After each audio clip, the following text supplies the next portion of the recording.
ప్రేమధార Bible అధ్యయన పాఠశాల శ్రోతలకు స్వాగతం. దేవుని ప్రేమ ధారావాహికంగా ప్రవహించే వేద పారాయణ కార్యక్రమం ప్రేమధార. వెలుగు బాట నడిపించు, వెలుగు బాట నడిపించు, నవ్యలోక పదము చూపు,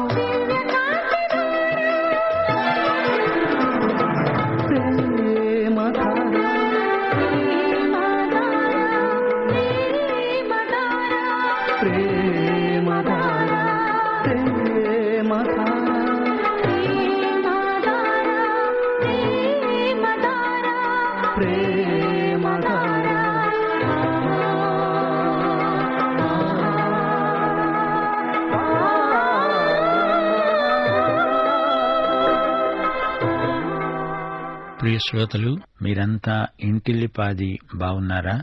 ఆదికాండం 1వ అధ్యాయం ఉపోద్ఘాతం. సోదరీ సోదరులారా, ఈవేళ మనం దేవుని గ్రంథంలోని మొదటి పుస్తకం చదువుకోబోతున్నాం. ఆ గ్రంథానికి ఉపోద్ఘాతంగా కొన్ని మాటలు చెబుతాను. ముందుగా ప్రార్థన చేసుకుందాం. అందరూ రేడియోకు దగ్గరగా వచ్చి సావధానంగా కూర్చోండి. ప్రభువు పాదాల చెంత నిశ్చింతగా కూర్చున్న మరియమ్మలాగా భక్తి శ్రద్ధలతో వచ్చి కూర్చున్నారు గదూ. ఒక క్షణం తలలు వంచి ప్రార్థనలో పాల్గొనండి. వాక్స్వరూపి యేసుదేవా, మీ వాక్యమందు మీరే మాకు కనిపించాలి. మీ స్వరూపం మాలో ఏర్పడాలని, మీ స్వరం మాలో ప్రతిధ్వనించాలని కోరుతున్నాము. మీ వాక్యము మా సర్వశరీరానికి ఆరోగ్యం. వాక్య చికిత్స మాకు ప్రసాదించుమని యేసు ప్రశస్త నామమున ప్రార్థిస్తున్నాము తండ్రి. ఆమేన్. సోదరీ సోదరులారా, వింటున్నారా? బైబిల్ గ్రంథం మనకు అర్థం కావాలంటే 2 పుస్తకాలు కీలకమైనవి ఉన్నాయి. ఒకటి ఆదికాండం, రెండోది మత్తయి శుభవార్త. ఆదికాండం పాత నిబంధనకు ప్రారంభ గ్రంథమైతే మత్తయి శుభవార్త కొత్త నిబంధనకు మొట్టమొదటి గ్రంథం. మీకు ఒక చిన్న సలహా. ఆదికాండమంతా మీరు ఏకబిగిని ఒక్కసారి చదివేసేయండి. ప్రయత్నం చేసి చూడండి. ఆదికాండం బైబిలులో ఆది గ్రంథం. ఈ గ్రంథమంతా సంక్షిప్తంగా, దృంమాత్రంగా మీకు చూపుతాను.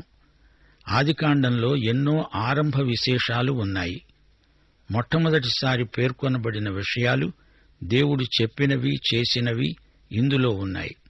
సృష్టి, మానవుడు, స్త్రీ, పాపం, సబ్బాతు, వివాహం, పని, నాగరికత, హత్య, బలి, జాతులు, భాషలు, విమోచన, పట్టణాలు మొదలైన మాటలు ప్రప్రథమంగా ఈ గ్రంథంలో ప్రయోగించబడడం గొప్ప విశేషం. మానవ చరిత్రలో మొదటి కుటుంబాల జాబితా పదే పదే పేర్కొనబడుతుంది. చరిత్రలో అవి తొలి రోజులు. మనమంతా ఆ జాబితాకు పొడిగింపు, కొనసాగింపు. అసలు ఆదికాండం ప్రథమ మానవుల జీవిత చరిత్రల సంపుటం అని చెప్పవచ్చు. అబ్రహాము, ఇస్సాకు, యాకోబు, యోసేపు, ఫరో, యాకోబు సంతానం, వీరు 12. యోసేపు దేవుడు అబ్రహామును ఆశీర్వదిస్తూ వచ్చిన వైనం. అలాగే ఇస్సాకు, యాకోబు, యోసేపు వీరి వ్యక్తిగత జీవితాలు, వారి అనుభవాలు. అంతేకాదు, వీరితో సంబంధ బాంధవ్యాలు ఉన్న వారి వృత్తాంతం. లోతు, అబీమెలెకు, పోతిఫరు, పానదాయకుడు, భక్ష్యకారుడు, ఫరో. దేవుడు ఆశీర్వదించిన ఎందరో ఆదికాండంలో మనకు కనపడే వ్యక్తులు. వీరు వాస్తవ వ్యక్తులు. వీరి జీవితాలు వాస్తవ గాథలు. మన బతుకులకు ఎంతో దగ్గరగా ఉన్న వ్యక్తులు బైబిలు గాథలలోని మనుషులు. మరో మాట, నిబంధన అనే పదం ఈ గ్రంథంలో ఎంతో అర్థవంతమైనది. అబ్రహాము మొదలైన గోత్రకర్తలకు దేవుడు సాక్షాత్కరించాడు.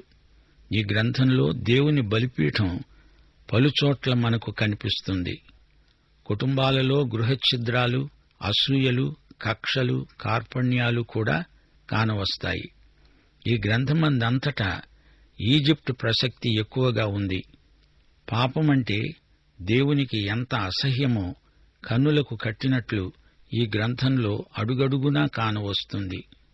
దైవ సంకల్ప పరిణతి స్పష్టంగా దృగ్గోచరమవుతుంది. గ్రంథమంతా మీ మనస్సులో ఉండాలి. ఇందలి కథా సంవిధానం మీకు అవగాహన కావాలి. ఇల్లు కట్టేవానికి సామగ్రిని గురించిన పూర్తి జ్ఞానం ఉండాలి కదా. మన మనస్సు దూరదర్శిని, సూక్ష్మదర్శిని అయిపోవాలి. ప్రతి చిన్న సంఘటన పెద్దది చేసి చూడాలి. ప్రతి పెద్ద సంఘటన చిన్నదిగా చేసుకుని చూడగలగాలి. బైబిలు ప్రపంచంలో మనం మంచి ముత్యాల వర్తకులం. బైబిలు అనే మహాగనిలో మనం అమూల్యమైన ఖనిజాలను త్రవ్వి వెలికి తీస్తాము. సాహసికులం, శ్రామికులం. నేటి విద్యా విధానంలో ఎన్నెన్నో కొత్త ప్రయోగాలు చేస్తున్నారు. విద్యార్థులకు జటిలమైన శాస్త్రీయ విజ్ఞానాన్ని రంగరించి పోస్తున్నారు. అలాంటప్పుడు బైబిలునందలి దేవశాస్త్రాన్ని పలు విధాలుగా ప్రజలకు వంటబట్టేటట్లు నేర్పటం మన విధ్యుక్తం. అందరికీ బైబిలు అర్థం కావాలని, బైబిలు సత్యాలు ప్రజల హృదయాలపై అచ్చొత్తించాలని మా తపన. బైబిలు పరిభాష మన కమ్మని తెలుగు భాషలో భాగమైపోవాలని, సమకాలీన భాషలోకి బైబిలు నుడికారం చొరవ చేసుకొని పోవాలని మా ప్రార్థన, మా కృషి. దానికి మా శ్రోతల సహకారం ఎంతైనా అవసరం. బైబిలంతా 2 భాగాలుగా చేసి చదువుకోవాలి. మొదటి 12 అధ్యాయాలు ఒక భాగం, మిగతా 38 అధ్యాయాలు రెండో భాగం. సృష్టి కథనం నుండి అబ్రహాము వరకు మొదటి భాగమైతే, అబ్రహాము నుండి యోసేపు వరకు రెండో భాగం. మొదటి భాగంలో మనకు ఎదురయ్యే అంశాలు నాడు నేడు అందరి నోళ్లలో నానుతున్నవే. సృష్టి, పతనం, జలప్రళయం, బాబెలు గోపురం మొదలైన అంశాలు, అందలి వాస్తవాలు నాడు నేడు ఒకే రీతిగానే ఉన్నాయి. వీటిని గురించిన చర్చలు సమకాలికమైనవి. ఇక రెండో భాగంలోని వ్యక్తులు అబ్రహాము విశ్వాసానికి పెట్టింది పేరు. అసలాయన విశ్వాసులకు తండ్రి, జనకుడు. ఇస్సాకు ప్రియకుమారుడు. యాకోబు ఏర్పరచుకొనబడిన సుశిక్షితుడైన కుమారుడు. యోసేపు శ్రమబాధితుడు, తొట్టతుదకు మహిమలో ప్రవేశించినవాడు. ఇక మూడో విభజన ఉంది. ఇది కాలానికి సంబంధించింది.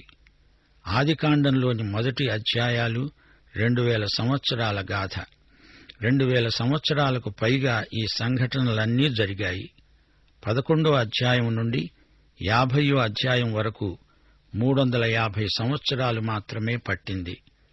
ఆదికాండం గ్రంథంలోని మొదటి 11 అధ్యాయాలలో మొత్తం కాలంలో సగానికి పైగా గడిచింది. ఇదో గొప్ప విశేషం. ఈ విశ్వం, సృష్టి విధానం, దానికి సంబంధించిన వివరాలు మొదటి భాగంలో వర్ణించబడితే, రెండో భాగమందు మానవుడు, మానవ జాతి, మానవీయ వ్యవస్థ, జాతులు, జాతీయ వైఖరులు రెండో విభాగంలో చోటు చేసుకున్నాయి. చూచాయగా యేసుక్రీస్తు యొక్క వ్యక్తిత్వపు నీడలు పారిన రేఖాచిత్రాలు కనిపిస్తూనే ఉంటాయి. సృష్టించబడిన చరాచర జగత్తునందు దేవునికి ఉన్న ఆసక్తి కంటే ఒక వ్యక్తిగా అబ్రహాముపై దేవునికి ఎక్కువ ఆసక్తి ఉందని మనకు ఇట్టే తెలిసిపోతుంది. అంతేకాదు, పాత నిబంధనలో కొట్టవచ్చినట్లు కనపడే మరో రహస్యం ఉంది చెప్పనా? దేవునికి నీవు నేను అంటే అమితమైన ఆసక్తి, ప్రేమ, శ్రద్ధ, అనురాగం. ఈ విస్తృతమైన విశాల ప్రపంచం మీద దేవుడు శ్రద్ధ చూపుతాడు నిజమే కాని, సోదరుడా, సోదరి, నీకు క్షేమము, భద్రత, నిత్య శ్రేయస్సు, మహిమోజ్వల భవిష్యత్తు, సంతరించి పెట్టాలని దేవుని ఆశయం. సరే, కొత్త నిబంధన చూడండి. 4 సువార్తలలో కలిసి మొత్తం 89 అధ్యాయాలున్నాయి.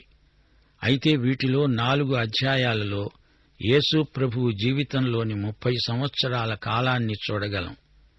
మిగతా 85 అధ్యాయాలలో ఆయన జీవితంలోని చివరి 3.5 సంవత్సరాల వృత్తాంతం చూడగలం. మొత్తం 27 అధ్యాయాలలో ఆయన జీవితంలోని చివరి 8 రోజుల సంఘటనలు గ్రంథస్థం చేయబడి ఉన్నాయి. ఇంతకు దేవుని ఆత్మ ఏ అంశం మీద తన ఆసక్తిని కేంద్రీకరించాడో చెప్పండి చూద్దాం. యేసుక్రీస్తు జీవితంలోని చివరి 8 రోజుల వృత్తాంతం పరిశుద్ధాత్మ ఎంతో శ్రద్ధాసక్తులతో రాయించాడని మీకు వెంటనే తెలిసిపోతుంది. ఈ వృత్తాంతం 27 అధ్యాయాలలో పొందుపరచబడి ఉంది. అందులోని అంశములేవి? యేసు ప్రభు మరణం, ఆయనను సమాధి చేయడం, ఆయన పునరుత్థానం, ఇవే ఎక్కువగా చెప్పబడినాయి. శుభవార్తలో ఈ 3 సంఘటనలే రక్షణాత్మకమైన సత్యాలు.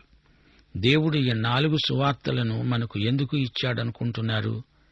యేసు మీ పాపముల నిమిత్తమే చనిపోయాడని, ఆయన చనిపోయి తిరిగి సజీవంగా లేచినందుచేతనే మనము నీతిమంతులమని పరిగణించబడ్డామని మనము తెలుసుకోవాలని ఈ సువార్తలు 4 మన కోసం రాయబడ్డాయి. అది సంగతి. ఈ ప్రాముఖ్య సత్యాన్ని మనము ఎన్నడూ మర్చిపోకూడదు. ఇప్పుడు పాత నిబంధనలోని మరో వాస్తవం మీ దృష్టికి తెస్తాము.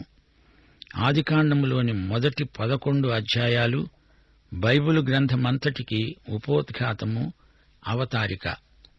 ఈ 11 అధ్యాయాలు మనం క్షుణ్ణంగా, కూలంకషంగా, పరిశీలనాత్మకంగా పఠిస్తాము.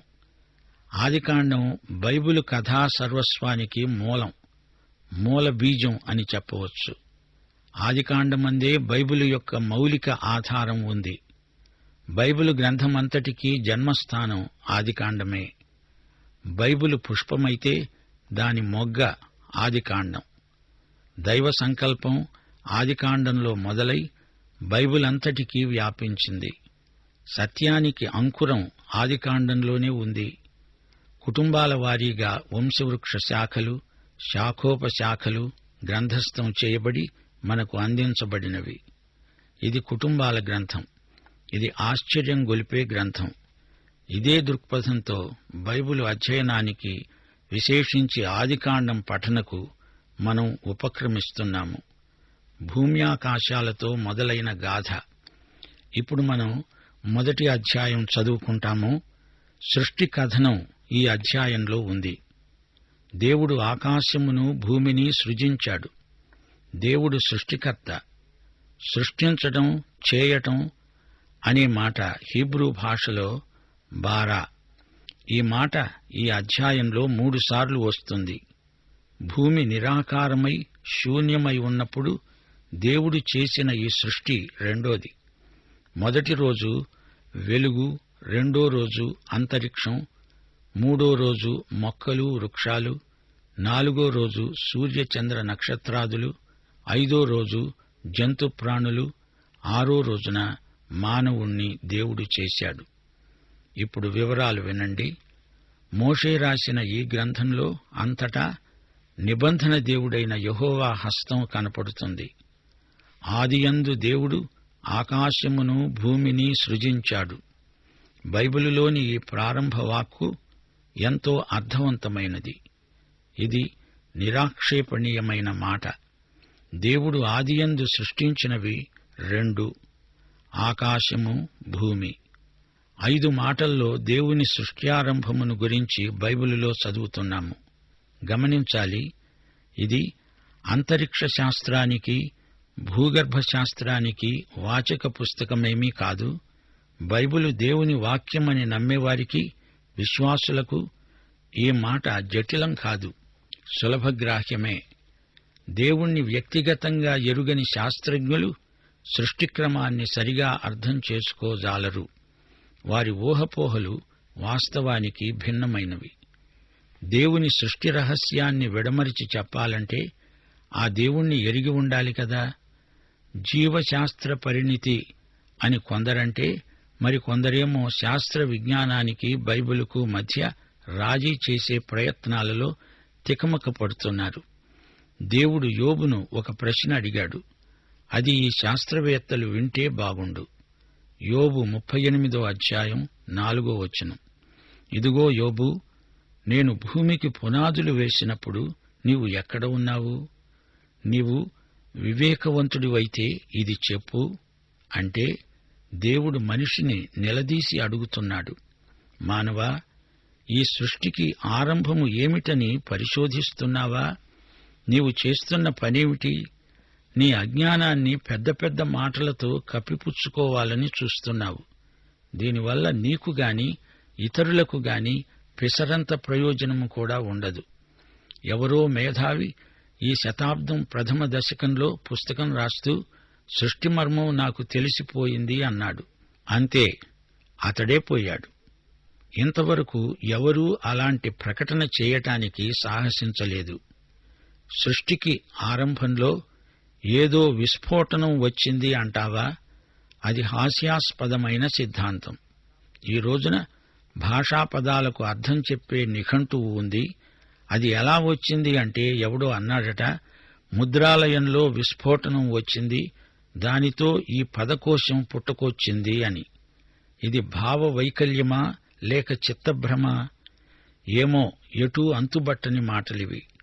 దేవుని విషయానికి వచ్చేసరికి కొందరు శాస్త్రజ్ఞుల మాటలు ఎంతో అశాస్త్రీయంగా ధ్వనిస్తాయి కదూ. మనిషి జంతుస్థితి నుండి పరిణతి చెందాడా లేక వృక్ష సంతతి నుండి పరిణతి పొందాడా? ఈ మీమాంస వల్ల మనం సాధించగలిగింది ఏదీ లేదు. ఈ మేధావుల వాదాలు నిరాధారమైనవి. వీరి శాస్త్రీయ విశ్వాసానికి సరైన పునాది లేదు. వేదాంతులు 2 గుర్రాల స్వారీ అట్టే కాలం చేయలేరు. సత్యం అసత్యం మిశ్రమమంతా అసత్యమే అవుతుంది. కొందరంటున్నారు, సృష్టి ఆరంభమై ఇప్పటికి ఎన్ని సంవత్సరాలైందో కనిపెట్టాము. క్రీస్తుపూర్వం 4004 సంవత్సరంలో సృష్టి ఆరంభమైంది. మరికొందరు సృష్టి దానంతట అదే ఎక్కడో సముద్ర గర్భంలో ప్రారంభమైంది.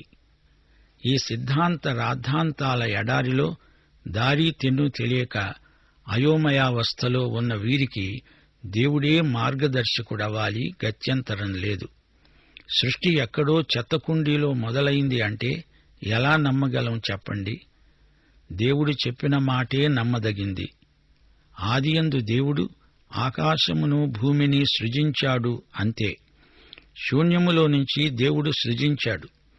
బారా, ఎప్పుడు అనే ప్రశ్న నిత్యుడైన దేవునికి ఎలా ధ్వనిస్తుంది? నిత్యత్వంలో కాలమంతా ఒక బిందువు. మానవుడు తాను మితులకు లోనై ఉండి నిత్యత్వాన్ని గురించి తర్జన భర్జనలు చేయటము అవివేకమే అనిపించుకుంటుంది. ఓ మానవా, నీవు ఒక్క నక్షత్రాన్నైనా కదిలించగలవా? అరణ్యమందలి ఒక్క ఆకుకు రూపకల్పన చేయగలవా? పర్వతాన్ని కదిలించగలవా? సముద్రాన్ని ఇంకిపో చేయగలవా? దేవుని మహావ్యక్తిత్వం ముందు నీవొక మరుగుజ్జువు. సూర్యోదయ సూర్యాస్తమయాలను నీవు శాసించలేవు. ప్రకృతి ధర్మాన్ని, సృష్టి గమ్యాన్ని నీవు నిరోధించలేవు. దేవుని ముందు నీవు అవాక్కైపోక తప్పదు.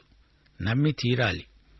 ఆదియందు దేవుడు ఆకాశమును భూమిని సృజించాడు. కీర్తన 8:3 వాగ్గేయకారుడైన దావీదు అన్నాడు, దేవా, నీ చేతి పని అయిన నీ ఆకాశములను, నీవు కలుగజేసిన చంద్ర నక్షత్రాలను నేను చూడగా, నీవు మనుష్యుణ్ణి జ్ఞాపకము చేసుకోటానికి అతడు ఏపాటివాడు? నీవు నరపుత్రుణ్ణి సందర్శించడానికి అతడు ఏపాటివాడు? 19వ కీర్తన 1వ వచనంలో దావీదు రాజు అన్నాడు, ఆకాశములు దేవుని మహిమను వివరిస్తున్నవి, అంతరిక్షము ఆయన చేతి పనిని ప్రచురపరుస్తున్నది.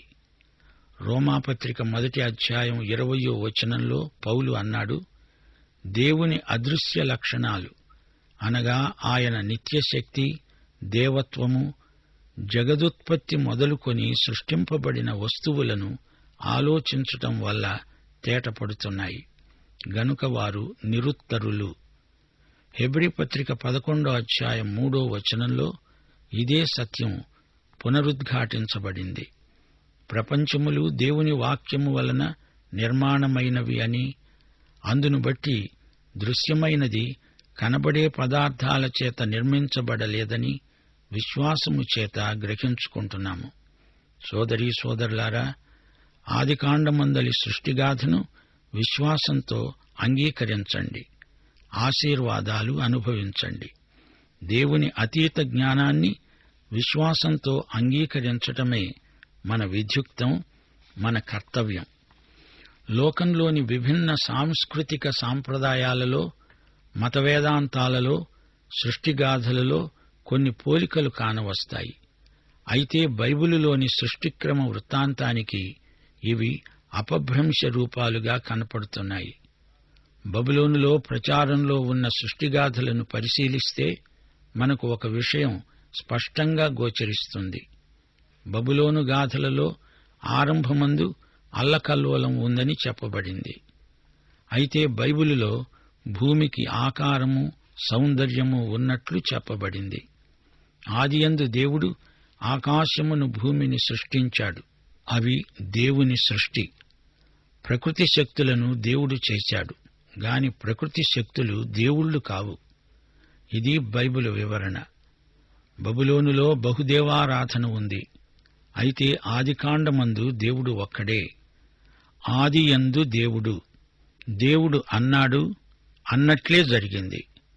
బైబిలులోని దేవుడు పవిత్రుడు, రక్షకుడు, ప్రభువు, విమోచకుడు. బైబిలులోని సృష్టిగాథను శాస్త్ర విజ్ఞానము సైతం సమర్థిస్తున్నది. దేవుణ్ణి, దేవ ప్రత్యక్షాన్ని అంగీకరించాలి. ఇది దేవశాస్త్రం, శాస్త్రీయమైనదే దేవుని వాక్యం.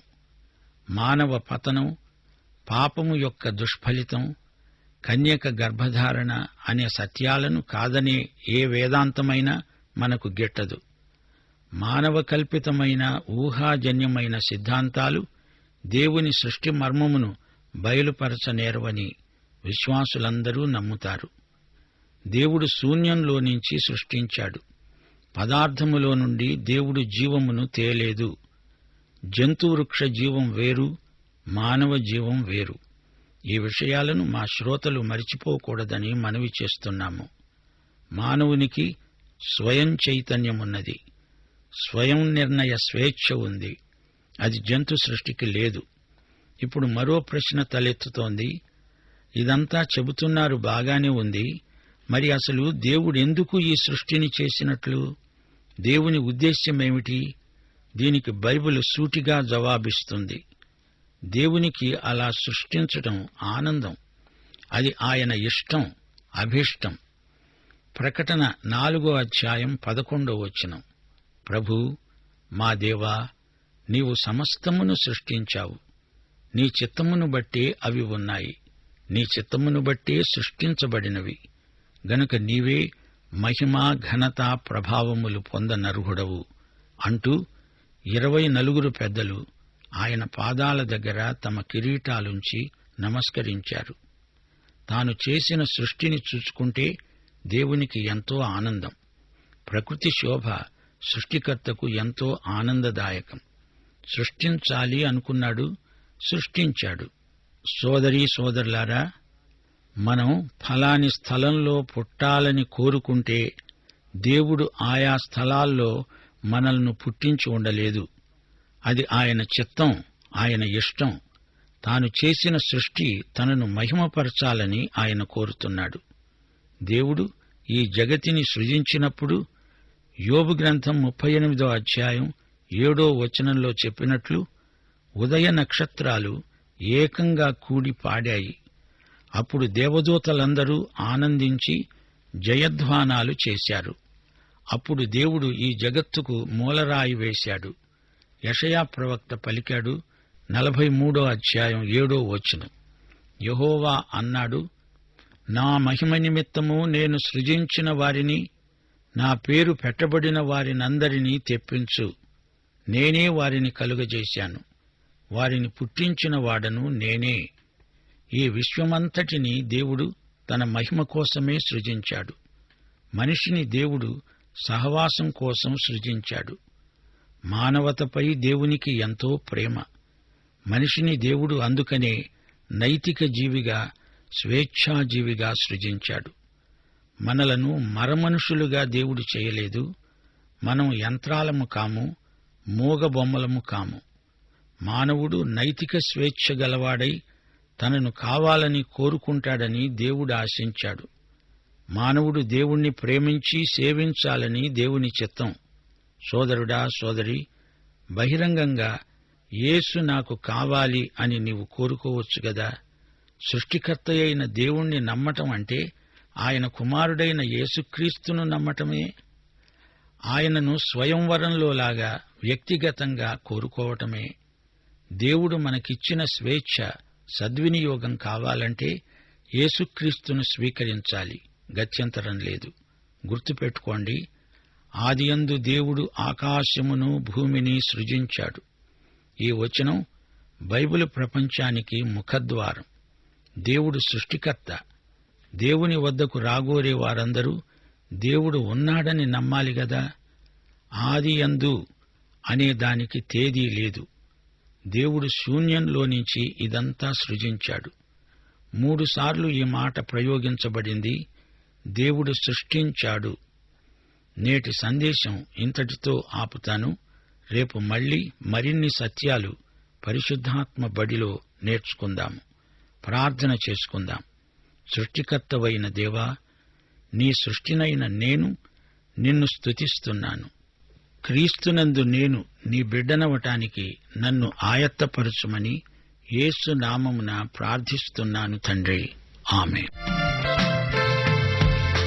సృష్టించితివి యేసయ్యా, నన్ను దృష్టించితివి యేసయ్యా. సృష్టించితివి యేసయ్యా, నన్ను దృష్టించితివి యేసయ్యా. నన్ను కోరి నాదరి చేరి, నన్ను కోరి నాదరి చేరి. యేసయ్యా, నా యేసయ్యా, యేసయ్యా, నా యేసయ్యా. సృష్టించితివి యేసయ్యా, నన్ను దృష్టించితివి యేసయ్యా. సృష్టించితివి యేసయ్యా, నన్ను దృష్టించితివి యేసయ్యా. నన్ను కోరి నాదరి చేరి, నన్ను కోరి నాదరి చేరి. యేసయ్యా, నా యేసయ్యా, యేసయ్యా, నా యేసయ్యా, యేసయ్యా, నా యేసయ్యా.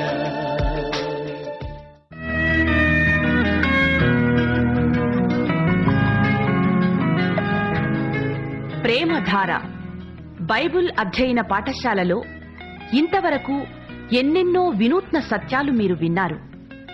మీరు విన్న విషయాలను గురించి ఇంకా వివరంగా తెలుసుకోవాలని ఆశిస్తే ఈరోజే మీరు మాకు వ్రాయండి. మా చిరునామా Premadhara, radio Vishwavani, post box number 4, Secunderabad 500017.